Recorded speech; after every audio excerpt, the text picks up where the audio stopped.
What's going on, everybody? Welcome to NKU Sports Break. I'm your host, Trey Bowden. Joining me on the show today is NKU's track and cross-country coach, Steve Kruse. Thanks for coming on, Steve. Thanks for having me, Trey. It's good to see you. Good to see you as well. So what have you been up to during the COVID season?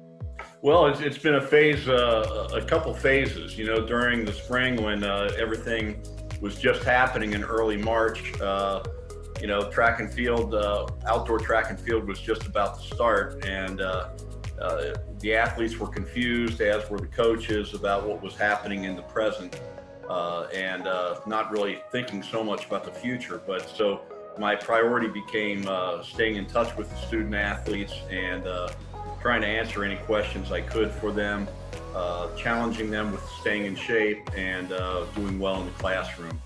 As we moved past the spring and got into the summer is generally my downtime anyway, with being cross-country, indoor and outdoor track. I take June and July pretty easy, but keeping a hand in things and trying to stay abreast with what's happening in the cross-country world, because we're due to start our season in just over a month, and still don't know what's really going to happen with that. Yeah, I know a lot of things are up in the air now, and you just got to control the controllables.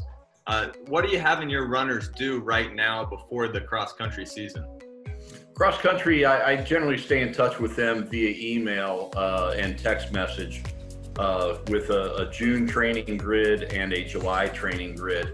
And our June training grid was a little bit different, as far as we didn't know what was going to be happening in the fall at all. So it was pretty much a maintenance type of a schedule. So just building that base up. We didn't need to take time off from an outdoor track season. So just wanted to make sure everybody was continuing building their base. And now that we're in July, midway through July, and it looks like a season may happen, we're kind of getting back to challenging the distance runners a little bit more with some faster things, getting them on the track, getting them some mile intervals, and preparing them for competition in hopefully September. Yeah, hopefully, September rolls around and everything's a go. Speaking of cross country, how about your track team? What do you have your track team doing? Coach Longano's been great in keeping touch with a lot of the girls on the track team. He is training them. He's in a lot more contact with them. He's got fewer athletes than the cross country does, and he's been challenging them the same way. It's staying safe, because a lot of field events and hurdles and such, you need to get on a track, and a lot of tracks just kind of came open a couple weeks ago. So we don't want to have everybody go on the track right away and hurt themselves, or start high jumping, or start long jumping and triple jumping. It's going to be a build back type of situation with them as well. So right now it's more of a conditioning type of situation, keeping them in shape. So when they do report in August and we start our conditioning in September, we don't have too many surprises. But again, they don't have to train or they don't have to compete until December at best with indoor track. And right now, coaches just are shrugging their shoulders with how indoor track is going to work. So we really don't know what's going to happen there. But we are very optimistic that we'll be back at it in the fall. Yeah, you got to stay optimistic during this time. And I heard you mentioned a couple events there, like long jump, triple jump, hurdles. What's your favorite track event? I started off a long time ago as a high jump, and then I got into long jump. So I've always had a special place in my heart for the jumps. I did that in high school. I dabbled with the high jump a little bit in college, but I was a distance runner. Is what distance running chose me, and that's kind of where my bread and butter was. But I always enjoyed the jumps events, and though I was never a thrower, I always loved the throws events too, because of the technique and the power involved in that. It's I love all the events, but I do kind of have a special place in my heart for some of the field events. That's awesome. Yeah, I would say my favorite event to watch would be definitely throwing. So it's funny you mentioned that. So what about your favorite track star? Who's someone that, with some of your players, you would say, hey, you should watch this guy or this girl? Who would that be? Well, I try to encourage them to stay up on what's happening in the track and field world. Sometimes I have tunnel vision, and I pay attention more to what's going on our team than I do the overall, world Diamond League and whatnot. So really don't have a good answer for you on that. But I just tell them to just stay abreast with the stars in their event. And with track and field, there are so many events that,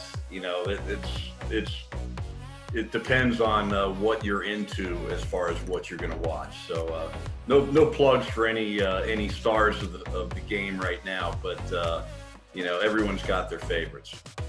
Yeah, it's good to stay up to date on different players, and especially with your event, it's good to watch those kind of athletes.